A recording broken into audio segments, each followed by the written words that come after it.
అంబేద్కర్ విగ్రహం స్మృతి వనం ఏర్పాటు మీద షెడ్యూల్ సిద్ధం చేసింది cabinet sub committee 2018 December 6 Ambedkar వర్ధంతి నాటికి 125 అడుగుల విగ్రహం స్మృతి వనం పూర్తి చేయాలన్నారు. సీఎం కేసీఆర్ ప్రకటించి ఏడాదైనా పనులు ముందుకు సాగకపోవడంపై ఆఫీసర్ల మీద గరమయ్యారు కడియం.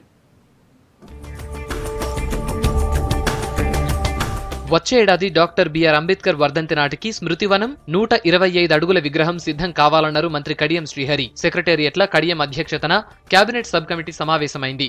సీఎం కేసీఆర్ ప్రకటించి ఏడాదైనా పనులు ముందుకు సాగకపోవడంపై ఆఫీసర్ల మీద గరమయ్యారు కడియం. 2018 డిసెంబర్ 6 అంబేద్కర్ వర్ధంతి నాటికి 125 అడుగుల విగ్రహం స్మృతివనం పూర్తి చేయాలన్నారు.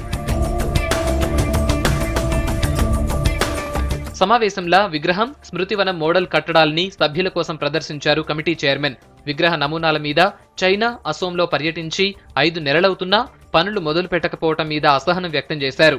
ఇకనైనా అధికారులు సీరియస్ గా పనిచేసి అనుకున్న టైంలోగా పూర్తి చేయాలన్నారు.